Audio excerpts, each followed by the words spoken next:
जो ग्रीस के बड़े दार्शनिक प्लेटो ने कहा कि if you do not participate in democracy, be ready to be ruled by your inferiors. अगर समाज में, राजनीति में आप भागीदार नहीं बनोगे तो इस बात के लिए तैयार रहो कि कोई मूर्ख आदमी राजा बनकर आप पर शासन करेगा।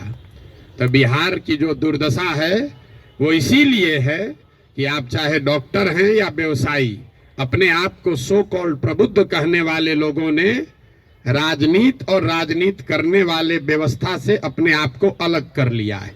और आप सोच रहे हैं कि जो आदमी शराब का व्यापार करता है, जो बालू माफिया है, वो आकर बढ़िया स्वास्थ्य व्यवस्था काहे नहीं बना रहा। ये कोई रॉकेट साइंस नहीं है मेरे भाई। आप बालू माफिया को स्वास्थ्य मंत्री बनाओगे तो उससे स्वास्थ्य व्यवस्था नहीं सुधरेगा। तो अगर आप गलत आदमी का चुनाव करेंगे तो गलत ही होगा। अब मैं शुरुआत करूंगा भाई साहब के सवाल से, क्योंकि इन्होंने वो व्यक्तिगत एक सवाल उठाया है कि आप अब बहुत बड़े ज्ञानी बन रहे हैं, आप ही तो इन लोगों को बढ़ाए। ठीक तो बात है मेरे भाई, हमको आप बहुत ज्यादा क्रेडिट दे रहे हैं। कोई किसी को बना नहीं सकता है। हाँ, ये जरूर बात है कि पिछले 10 बरस में इनमें से कई नेताओं को, दलों को बढ़ाने में हमने कंधा लगाया है। नीतीश कुमार को हमने नहीं बनाया है, लेकिन नीतीश कुमार का जब दुर्दिन हुआ था तो उनको जिताने में मदद की थी, तो वो उसका उतना दोष हमारा है। लेकिन आप यहाँ आज क्यों आए? आप प्रशांत किशोर को सुनने नहीं आए, आप किसी साधारण डॉक्टर के लड़के को सुनने नहीं आए हैं। आप यहाँ इसलिए भी नहीं आए हैं कि हम 2 बरस से पैदल चल रहे हैं। हम 20 बरस पैदल चलेंगे तो एक डॉक्टर अपना 1 मिनट समय नहीं छोड़ेगा। आप इसलिए आए हैं कि 10 बरस हमने वो काम किया है, समाज में लोगों को पता है कि ये आदमी अच्छा है, खराब है, इस आदमी को राजनीति का समझ है। अगर पैदल चल रहा है तो कुछ न कुछ सोचिए कि चल रहा होगा। ये अपने आप को बड़ा मत बनाइए, अपने आप को पेडेस्टल पर मत बैठाइए। हम जब पैदल चलते हैं, लोग दुकान में, दलान में बैठ के हंसता है, क्या ही चलने से कुछ होगा बिहार में। फिर भी हमारे पास आता है, इसलिए आता है कि उसको डर है कि ये प्रशांत किशोर चल रहा है। और वो डर इसलिए है कि 10 बरस हमने वो काम किया है जो आप कह रहे हैं। मैं इसका रेफरेंस क्यों दे रहा हूं? क्योंकि मैं किसी मुख्यमंत्री का लड़का नहीं हूं, मैं किसी प्रधानमंत्री का लड़का नहीं हूं, मैं एक साधारण डॉक्टर का लड़का हूं। और मेरा काम ही मेरा पहचान है। वो काम किए हैं तब आज हमको सुनने आए हैं। हम आपको ज्ञान देंगे कि कैसे चुनाव होगा, आप सुनिएगा। अगर हमने 10 बरस वो काम नहीं किया होता, आप वो बात नहीं सुनते। लेकिन लालू यादव का लड़का, राजीव गांधी का लड़का अगर आकर आपको ज्ञान दे तो चाहे जीवन में एक भी चुनाव न जीता हो, आप उसकी बात को खूब गौर से सुनिएगा, क्योंकि वो बड़े बाप का लड़का है। तो ये आप बात समझिए कि हमने उनको बनाया नहीं है, और अगर बनाया है तो उसको सुधारने का भी जिम्मा हम ही लेकर चल रहे हैं। आप कुछ नहीं कर रहे हैं। आप पहले भी कमेंट्री कर रहे थे, अभी भी कमेंट्री कर रहे हैं। किसी ने कहा आप पर भरोसा कैसे करें? आप पढ़े लिखे व्यक्ति हैं, अपने आप को प्रबुद्ध बताते हैं। आपसे ज्यादा तो गांव वाले जानते हैं जनसुराज के बारे में। 2 बरस से हम गांव गांव में घूमकर हमारे वोकल कॉर्ड में गांठ पड़ गया। ये बताते बताते कभी जीवन में हमने किसी से वोट नहीं मांगा। हम लोगों को यही बता रहे हैं कि हम पर भरोसा मत करो, किसी दल पर भरोसा मत करो, अपने बच्चों के लिए जगो, वोट अपने बच्चों के लिए दो। गांव वाले को बता रहे हैं, उसको समझ में आ रहा है, लेकिन यहाँ के आदमी को समझ में नहीं आएगा। और आप उससे बेहतर नहीं हैं। ये पढ़े लिखे लोगों को भ्रम है कि हम लोग बड़ा अच्छा है। बिहार का दुर्दशा इसलिए है कि यहाँ का लोग पढ़ा लिखा नहीं है। तो 2-3 ये जो राजनीति का भ्रम है वो आपको दूर कर देते हैं। बहुत लोगों को लगता है कि जो पढ़ा लिखा नहीं है इसलिए बिहार का दुर्दशा है। इस भ्रम को बिल्कुल दिमाग से हटा दीजिए। जितनी गलती पढ़े लिखे लोग कर रहे हैं उससे कम गलती अनपढ़ लोग कर रहे हैं। जितनी अगर जाति की बात ले लीजिए, हिंदू मुसलमान की बात ले लीजिए, भ्रष्टाचार की बात ले लीजिए, तो पटना में जितने लोगों को आप जिता रहे हैं, पीछे के लोग तो फिर भी उलट पलट रहे हैं। पटना का विधायक पिछले 20-20 बरस से चुनाव नहीं हारे हैं लोग। और पटना की क्या दुर्दशा है आप लोगों को पता है। तो पढ़ा लिखा वोटर कहीं इस बात का प्रमाण नहीं है। जब देश आजाद हुआ तो इस देश में कुल 18% लोग साक्षर थे, 82% लोग निरक्षर थे। 82% इलिटरेट समाज ने गांधी को अपना नेता बनाया, अंबेडकर को, नेहरू को, पटेल को, बोस को चुना। आज पेपर पे बिहार में 77% लोग पढ़े लिखे हैं, और आपने पिछले 30 वर्ष में किसको नेता बनाया है ये आपको हमको बेहतर पता है। इस बात का प्रमाण नहीं है कि पढ़ाई लिखाई से आप अच्छा वोटर बन जाएंगे। मनमोहन सिंह जी देश में जीवन में सिर्फ एक ही बार चुनाव लड़े, दक्षिण दिल्ली से चुनाव लड़े, और बीजेपी के एक साधारण कार्यकर्ता से चुनाव हार गए। बीजेपी के एक साधारण कार्यकर्ता ने मनमोहन सिंह जैसे बड़े इकोनॉमिस्ट को चुनाव हरा दिया, और वो चुनाव झंझारपुर से नहीं लड़े, वो चुनाव मधुबनी से नहीं लड़े, बिहार से नहीं लड़े कि जाति पर सब वोट पड़ता है। दक्षिण दिल्ली के उस लोकसभा से लड़े जहां पर सबसे ज्यादा पढ़े लिखे, सबसे ज्यादा हाई पर कैपिटा इनकम वाले लोग वोटर हैं। उन्होंने मनमोहन सिंह जैसे बड़े इकोनॉमिस्ट को छोड़कर एक साधारण कार्यकर्ता को चुना। इसका कोई प्रमाण नहीं है। हम लोग घर में कहते हैं कि हमारी दादी पढ़ी लिखी नहीं थी लेकिन बड़ा समझदार थी, लड़का पढ़ लिख गया है लेकिन बड़ा लंपट है। आप पढ़े लिखे होकर भी बहुत बड़े बेवकूफ हो सकते हैं, और नहीं पढ़ा लिखा व्यक्ति भी बहुत समझदार हो सकता है। इसका मतलब यह नहीं है कि पढ़ाई की महत्ता नहीं है। पढ़ाई सिर्फ आपको इतना ही करता है कि आप इंफॉर्मेशन को प्रोसेस करने की आपकी क्षमता बढ़ जाती है, उसको आर्टिकुलेट करके प्रेजेंट करने की आपकी क्षमता बढ़ जाती है। आपकी प्रोसेस, आप उससे बहुत वाइज हो जाएंगे, ऐसी बात नहीं है। दूसरा जो भ्रम आपने बताया, बिहार में तो सब वोट जाते पर पड़ता है, भाई साहब ने बताया, आपने उसका काउंटर भी किया, लेकिन ये सबसे ज्यादा पूछे जाने वाला सवाल है। पिछले 2 बरस से हर आदमी, हर सभा, हर मीटिंग में ये कोई ना कोई जरूर पूछता है, भैया सब तो ठीक है, जाति से कैसे निपटिएगा। तो पहली बात तो ये समझिए कि जाति जो है वो सिर्फ बिहार की सच्चाई नहीं है, जाति पूरे भारत की सच्चाई है, यहाँ के समाज की सच्चाई है। जाति की महत्ता जितनी बिहार में है, इतनी ही आंध्र प्रदेश में है, इतना ही कर्नाटक में है, इतना ही गुजरात में है, इतना ही यूपी में है। आप में से कोई भी ऐसा आदमी नहीं है यहाँ जो उन राज्यों में जाकर राजनीति किया है या वहां चुनाव लड़ाया है। आप हमको बताइए, वोकालिगा और लिंगायत अगर कर्नाटक में नहीं है तो क्या बिहार में है? पटेल और क्षत्रिय अगर गुजरात में नहीं है तो क्या बिहार में है? कहाँ जाति नहीं है? जाति हर जगह है। और जाति, ये आपको हमको हमारे दिमाग में ये बैठा दिया गया है कि बिहार में सब चीज जाति पर ही होता है। इस चीज को एग्जामिन कीजिए कि क्या बिहार में सब लोग वोट जाति पर देते हैं। तथ्य पर जाइए, दैनिक जागरण पर लेख पढ़कर दिमाग मत बनाइए। हम आपको 4 उदाहरण अभी देंगे, आगे क्या होगा छोड़ दीजिए, पीछे क्या हुआ है वो बताते हैं, आपको अपने आंख खुलेगा। 1984 में बिहार में कांग्रेस को बहुत बड़ी सफलता मिली थी। करीब करीब उस समय बिहार झारखंड जो एक साथ था, 54 में 53 सांसद कांग्रेस के जीते थे। यहाँ बैठे जितने साथी हैं उनसे पूछूंगा उस समय कांग्रेस को कैसे वोट पड़ गया। राजीव गांधी के जाति के बहुत लोग तो नहीं रहते हैं बिहार में, तो आप बताएंगे कि वोट राजीव गांधी को नहीं पड़ा, वो तो इंदिरा गांधी की मृत्यु हुई। उस मृत्यु से जो सहानुभूति की लहर बनी, उसमें जाति पाति छोड़कर सबने कांग्रेस को वोट दिया। सब लोग मुड़ी हिला रहा है, उसको लिख लीजिए।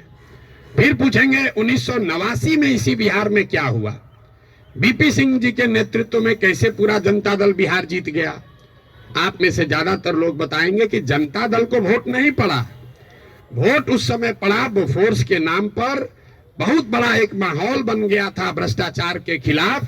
लोगों ने कहा राजा नहीं फकीर है, देश का तकदीर है, सब ने जाकर बीपी सिंह को वोट दिया। इसको भी नोट कर लीजिए। फिर आपसे पूछेंगे 2014 में क्या हुआ, मोदी जीत गए, भाजपा कैसे जीत गया बिहार में। तो आप कहेंगे भाजपा का तो कोई ताकत ही नहीं था, वोट भाजपा को नहीं पड़ा, मोदी को पड़ा। मोदी के नाम पर ऐसी लहर बन गई कि समाज के हर वर्ग ने जाकर मोदी को वोट दिया। फिर आपसे पूछेंगे 2019 में क्या हुआ, तो लोग बताएंगे यहाँ राजनीति तो सब बात करता है, कि भैया एकदम कांटे का मुकाबला था। ये जो पुलवामा हुआ ना, उसके बाद समझिए कि हर जात का आदमी जाकर मोदी को ही वोट दे दिया। इन चारों चुनावों को आप कागज में लिख लीजिए। 84 एक घटना है किसी बड़े नेता की मृत्यु और उससे उपजी हुई सहानुभूति की लहर। 89 एक विषय है भ्रष्टाचार, बोफोर्स और उससे बनी हुई लहर। 2014 में एक व्यक्ति है मोदी, जिसके प्रभाव की लहर। और 2019 पुलवामा राष्ट्रवाद की लहर। ये आपको क्या बताता है?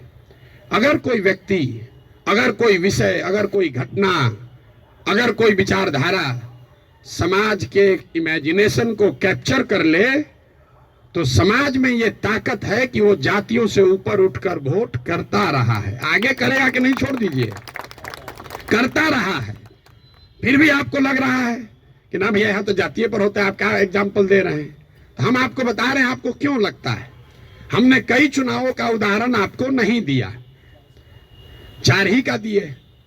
उन चुनाव में क्या हुआ, जब लड़ने वाला व्यक्ति या चुनाव, उसमें कोई ऐसी बड़ी घटना ना हो, कोई नया विकल्प ना हो, कोई चेहरा ना हो, कोई विषय ना हो, दोनों लड़ने वाले एक ही जैसे दिख रहे हैं, तो समाज भी कहता है भैया दोनों तो एक जैसा है, चलो अपने जाते को दे देते हैं। तो ज्यादातर समय जो चुनाव हुआ है पिछले 30-40 वर्षों में, वो कोई डिफरेंशिएटर नहीं रहा है। तो जिसको मीडिया कहता है लहर वाला चुनाव नहीं है। अब आप कहिएगा तो लोकसभा का चुनाव का एग्जाम्पल दिए हैं, विधानसभा में ऐसा नहीं होगा। विधानसभा का एग्जाम्पल देख लीजिए। 2010 में नीतीश कुमार और भाजपा इसी बिहार में 206 विधानसभा जीतकर सरकार बनाए। उस समय नीतीश और भाजपा के गठबंधन में मोदी जी नहीं थे। मोदी जी का नाम इतना बड़ा नहीं था, अमित शाह नहीं थे, भाजपा की इतनी ताकत नहीं थी।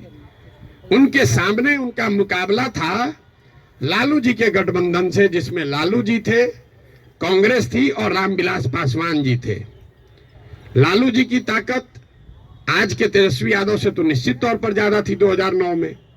रामविलास जी की ताकत उनके लड़के से ज्यादा थी और कांग्रेस भी उस समय 2009 में देश में सत्ता में थी। इसके बावजूद 2010 के चुनाव में एनडीए को, नीतीश और भाजपा को 206 सीट आया। वही गठबंधन जब वो 2020 में लड़े, तो इस बार भाजपा के साथ मोदी भी हैं, अमित शाह भी हैं, देश में भाजपा की ताकत बढ़ी भी है। दूसरे साइड एनडीए में अब लालू जी के जगह तेजस्वी जी आ गए थे।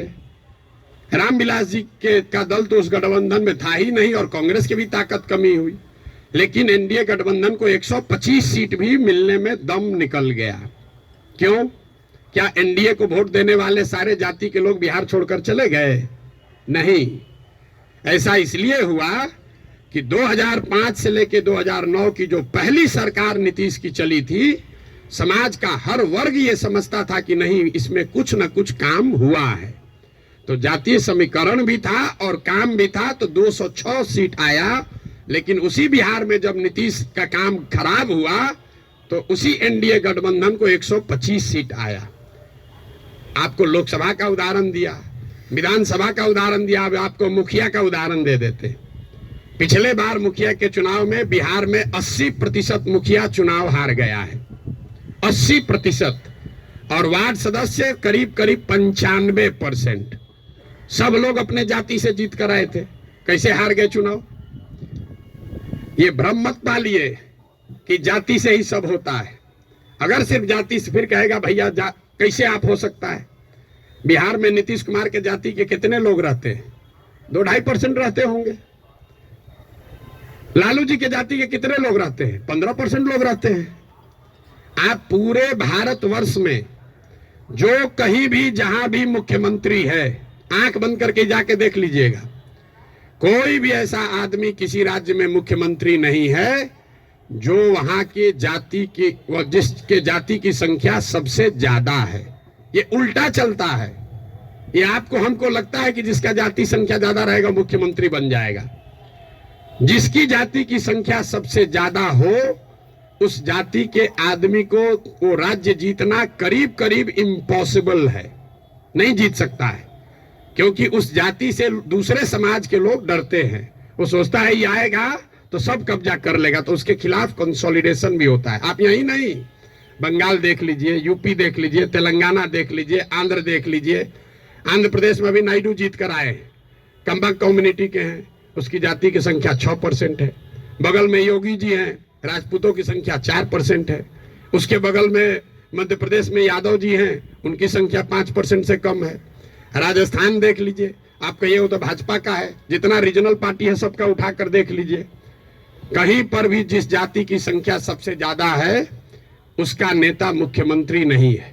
अब फिर यहाँ गलथेथाई का आदत है, कहेगा ना नीतीश तो पिछड़ा का नेता है। तो भाई अगर कोई नीतीश जी पिछड़ा का समीकरण गोलबंदी कर सकते हैं तो आप भी कर सकते हैं। आपको कौन रोका है? किसने रोका है कि कुशवाहा का जाति का कोई नहीं कर सकता है, या कोई ब्राह्मण नहीं कर सकता है, कोई राजपूत नहीं कर सकता है? भाई अगर कुर्मी समाज का आदमी कर सकता है तो कोई मुसहर भी कर सकता है, कोई कुशवाहा भी कर सकता है, कोई राजपूत भी कर सकता है। आप में वो क्षमता होनी चाहिए, वो प्रयास करने की का मादा होना चाहिए। जाति का भ्रम मत पालिए। और अंतिम बात, मान लीजिए एक बार कि आप कोई बात मान भी ले कि जाति बड़ा महत्वपूर्ण है, तो जिसको भी राजनीति के जरिए समाज का अगुवा बनना है उसके पास ये विकल्प नहीं है कि समाज में सब सुधर जाएगा तब हम आएंगे। सब आदमी कहता भैया करना तो चाहते हैं लेकिन बिहार में जातिवाद बड़ा है। अरे भाई, तो जब जातिवाद खत्म हो जाओगे तब राजनीति करने आओगे, तो ना जाति कभी खत्म होगा ना कभी आओगे। और अगर खत्म हो ही जाए, अगर भ्रष्टाचार खत्म हो जाए, जातिवाद खत्म हो जाए, बाहुबल खत्म हो जाए, तो आपके हमारे आने की जरूरत क्या है? जो खत्म किया है उसी को आगे रहना चाहिए। अरे आपकी हमारी जरूरत तभी तो है। राजनीतिक अगुवा जिसको बनना है उसको समाज की कमजोरी और उसकी ताकत के रहते हुए ही उसका अगुवाई करना है। आप उससे अलग नहीं हट सकते। किसी ने भ्रष्टाचार की बात कही, भ्रष्टाचार पर आपका क्या प्रोग्राम है? कोई प्रोग्राम नहीं। भ्रष्टाचार तब सुधरेगा जब आप और हम भ्रष्टाचार कम करेंगे। हम हर गांव में कहते हैं कि जिस गांव में हम 5000 गांव में पैदल गए, गांव में सबसे पहले हल्ला कौन करता है कि बड़ा भ्रष्टाचार है, मुखिया चोरी कर रहा है, नाली गली नहीं बना रहा है, राशन कार्ड में पैसा ले रहा है, इंदिरा आवास में 20,000 लग रहा है, दाखिल खारिज में 10-15 हजार रुपया लग रहा है। वही आदमी करता है जो 2 बरिस पहले मुखिया के चुनाव में 500 रुपया लेकर वोट दिया है। सबसे पहले जो डॉक्टर साहब 50,000 रुपया दे के खुद ट्रांसफर कराए हैं, बुरा नहीं मानिएगा, हमारे बाबूजी भी प्रैक्टिशनर थे, कि हमारा प्रैक्टिस ना गड़बड़ाए, हेल्थ मंत्री हमसे पैसा लेके हमको पोस्टिंग कर दे, अब बाकी सबके लिए ईमानदार हो जाए। कैसे संभव है रे भाई? कैसे संभव है? आप सोच रहे हैं कि हम 50,000 रुपया दे के क्रीम पोस्टिंग करा लें, क्रीम पोस्टिंग, कि खाली जाके हाजिरी बनाए, सिविल सर्जन को 5,000 रुपया दे, आप प्रैक्टिस करते रहे। स्वास्थ्य व्यवस्था को सुधारने के लिए बड़ा बड़ा लंबा लेक्चर दीजिएगा, ये कभी हो सकता है? नहीं हो सकता है। स्वास्थ्य व्यवस्था को लेकर जनसुराज की क्या सोच है? बिल्कुल ये सही सवाल है। सिर्फ स्वास्थ्य व्यवस्था को लेकर नहीं, 2 संकल्प जो जनसुराज में हम लोगों ने दिया है कि बिहार के हर पंचायत का, बिहार का नहीं, हर पंचायत का 8,500 पंचायतों का हम योजना बनवा रहे हैं, पैदल चल के खुद जाकर देखकर। और ये तय किया जा रहा है कि उस पंचायत में पढ़ाई की व्यवस्था कैसे होगी, 800 से 1200 रोजगार के अवसर कैसे पैदा किए जाएंगे, और उस पंचायत में जिस तरह की भी खेती होती है उस खेती को खाने वाले खेती से कमाने वाला खेती कैसे बनाया जाएगा।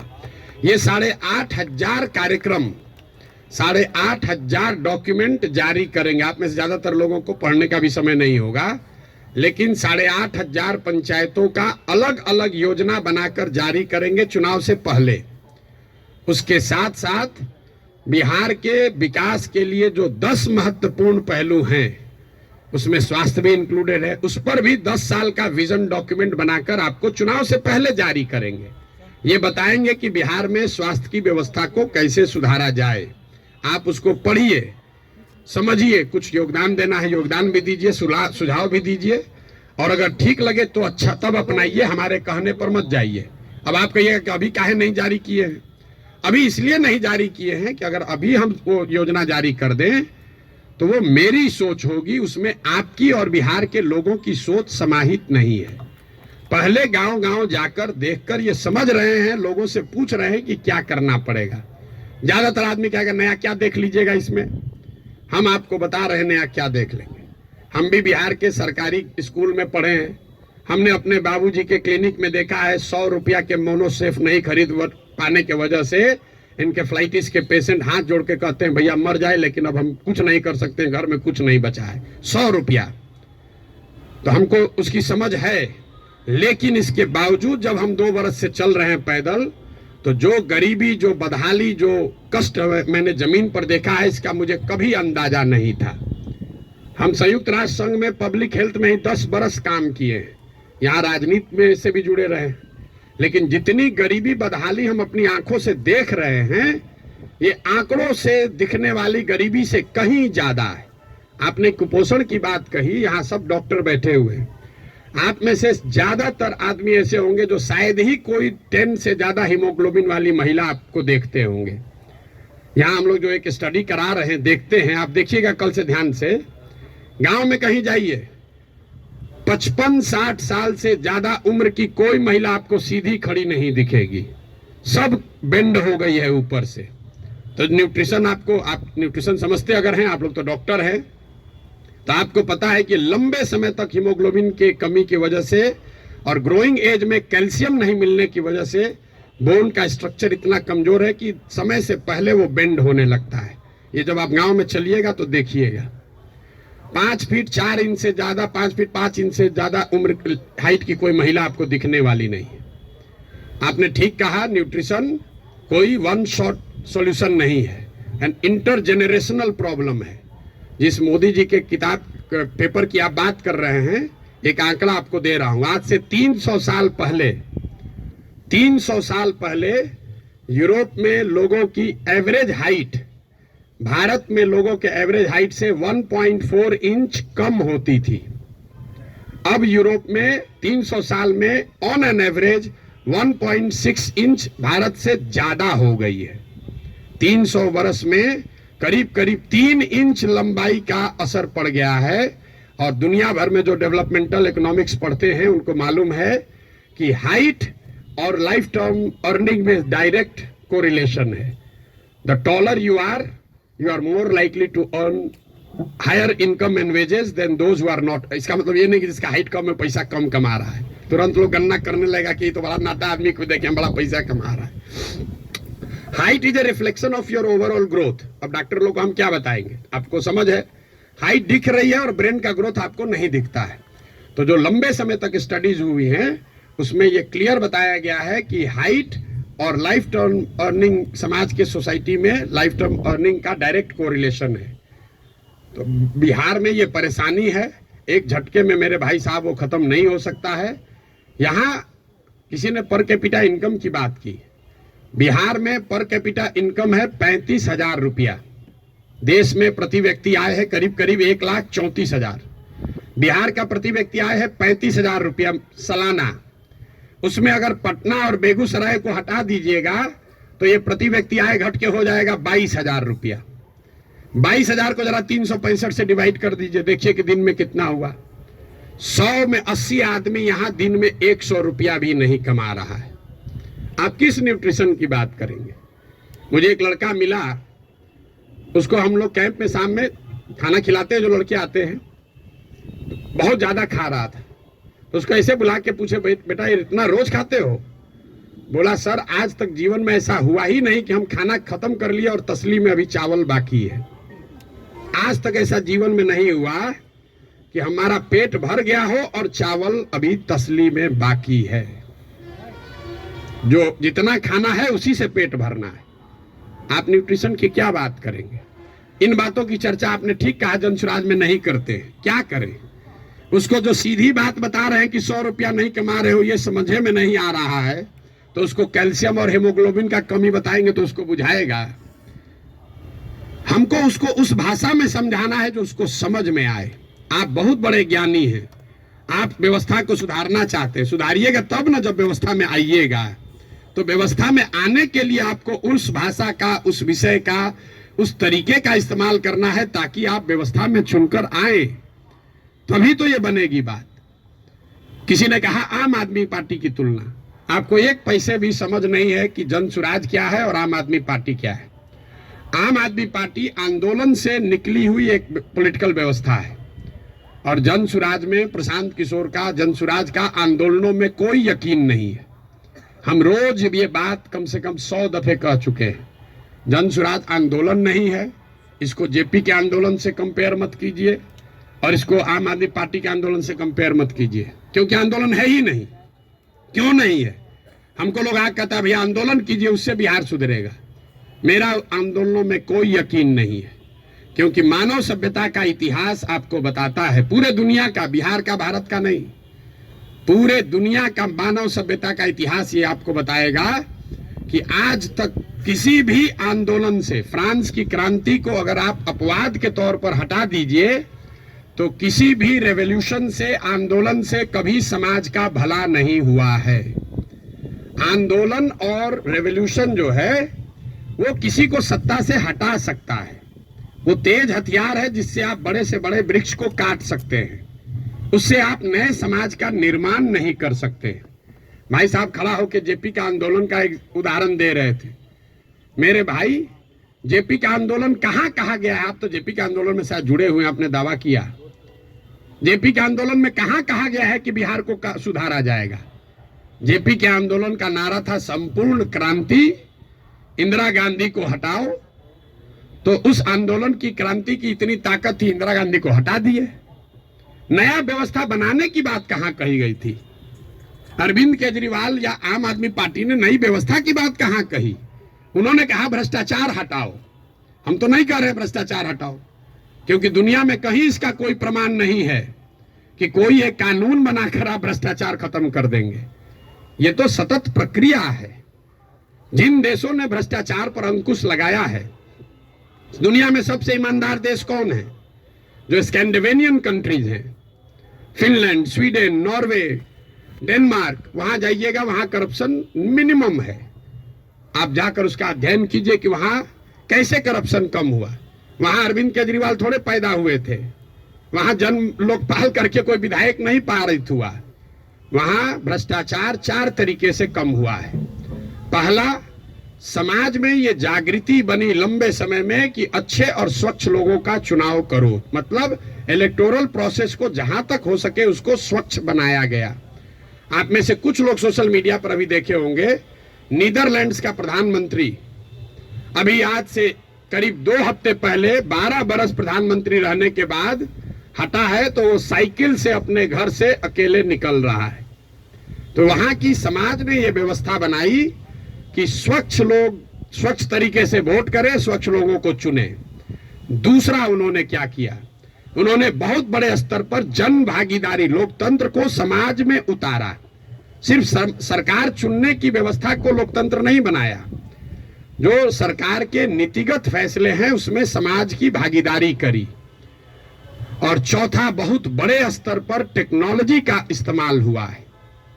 आप लोग जितने लोग आए हैं, ज्यादातर लोग नल जल योजना के बारे में सुने समझे होंगे, बहुत यहाँ ब्यूरोक्रेट लोग भी बैठे हुए हैं। नल जल योजना में अभी तक सरकार यही चक्कर में बहस में पड़ी है कि वहां चल रहा है कि नहीं चल रहा है। 25,000 करोड़ रुपया खर्चा हो गया। उसी सरकार में स्मार्ट मीटर लगाकर लोगों को यह पता है कि बिजली कितना कंज्यूम हो रहा है, लेकिन नल जल में अगर स्मार्ट मीटर लगाया होता तो कम से कम इतना तो पता चलता कि वहां पानी चल रहा है कि नहीं चल रहा है। 25,000 करोड़ रुपया खर्चा कर दिया, लेकिन पानी को निकलने, मापने, उस पर बिल करने का कोई टेक्नोलॉजिकल सॉल्यूशन नहीं ढूंढा। तो ये 4 चीजें जो हैं उसको करके भ्रष्टाचार पर अंकुश लगाया जा सकता है। लोकतांत्रिक व्यवस्था को जहां तक हो सके उसको भ्रष्ट लोग और भ्रष्ट पैसे से बचाया जाए। दूसरा, जनता को नीतिगत मामलों में शामिल किया जाए। तीसरा, उनको भागीदार बनाया जाए, सरकारी सत्ता और संसाधन का विकेंद्रीकरण हो। और चौथा, बड़े पैमाने पर टेक्नोलॉजी का प्रयोग हो। अगर ये चारों का इस्तेमाल करेंगे तो भ्रष्टाचार पर अंकुश लगाया जा सकता है। खत्म ना हो सकता है, ना होने का हम दावा कर रहे हैं, तो वो सब बात मत कहिए कि हम आप कैसे खत्म कीजिएगा, हम ना खत्म करेंगे, हमारे बस का ही नहीं, हमारे कैसे खत्म हो जाएगा। सीओ साहब का 40 लाख रुपया लेके पोस्टिंग कीजिएगा, सीओ पैसा नहीं लेगा दाखिल खारिज में, ऐसा संभव है? 40 लाख रुपया लेकर अगर सीओ से को आप पोस्टिंग कीजिएगा, थाना दीजिएगा अगर किसी थानेदार को 20 लाख रुपया लेके, तो पैसा कैसे नहीं लेगा? लेगा ही लेगा। अब आपका एक और सवाल लोगों का जो रहता है, भैया इस पर कैसे भरोसा करें? भाई बिल्कुल मत भरोसा करो। जो पहले से आपको ठग रहा है, आप लोग डॉक्टर हैं, जो दवा पहले से फेल है उसको इस्तेमाल करना चाहते हो, लेकिन ट्रायल मेडिसिन कैसे, ट्रायल मेडिसिन का ट्रायल कैसे होता है?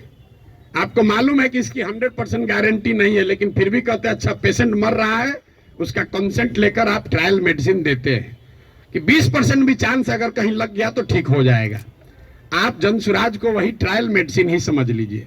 पहले वाला तो पहले से एक्सपायर है। बताइए यहाँ के लोगों के बुद्धिमत्ता का जरा आलम देखिए। जो पहले से एक्सपायर मेडिसिन है उसको देने के लिए तैयार है, लेकिन ट्रायल मेडिसिन में शायद संभावना है 10% ठीक हो जाए, हम 10% कह रहे हैं, तो उस पर आप दाव नहीं लगाना चाहते। पहले से एक्सपायर मेडिसिन को कह रहे इसी को दो। भाई किसको कंपेयर कर रहे हैं आप? अगर दो यहाँ नई व्यवस्था बन रही हो तो जरूर आपका वैलिड सवाल है कि भाई आम आदमी पार्टी को दे कि जनसुराज को दे, लेकिन जब पहले से तीनों एक्सपायरी मेडिसिन है, उसके सामने कुछ भी नया हो रहा है, तो आपको तो कहना चाहिए नहीं चलो एक बार ट्राई करके तो देखते हैं। यहाँ तो 30 वर्ष से खत्म ही हो रहा है। मेरा आपसे इतना ही अनुरोध है, आग्रह है।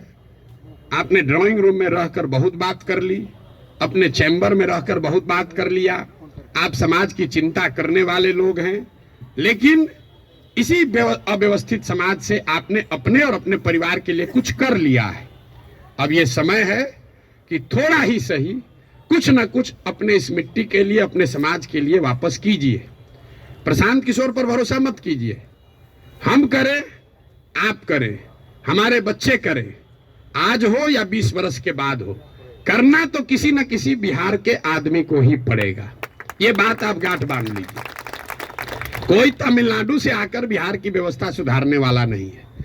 और डॉक्टरों का और बुद्धिजीवियों के लिए अंतिम बात, आपका सबसे बड़ा स्टेक है। कई बार पैसे वाले बुद्धिजीवियों को लगता है हम तो बचे हुए हैं, इससे हमारा लड़का तो बंगलोर सेटल हो गया। मेरे भाई आपका दुर्दशा सबसे ज्यादा है।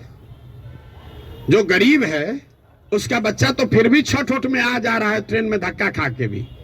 आपका बच्चा कहता है ना कहां जाएंगे छठ में, वहां ठीक नहीं लगता है।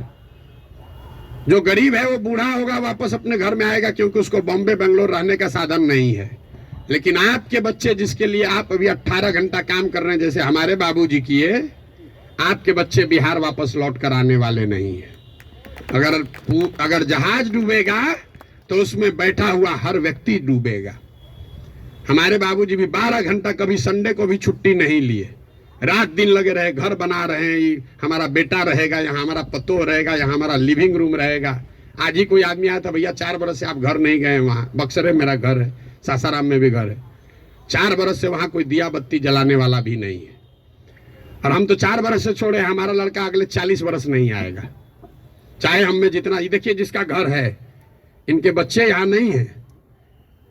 इतना बड़ा बनाए हैं पटना में, इससे बड़ी प्रॉपर्टी पटना में नहीं होगी प्राइवेट, इनके बच्चे भी यहाँ नहीं है।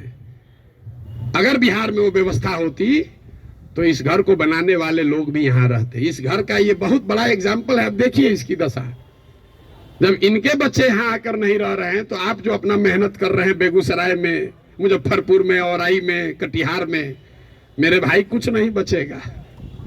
इसलिए आपकी हमारी जिम्मेवारी है कि समाज को बनाइए, खड़ा कीजिए। अगर वहाँ अच्छा स्कूल खुल गया है तो आपका बच्चा आपके साथ रह के पढ़ रहा है।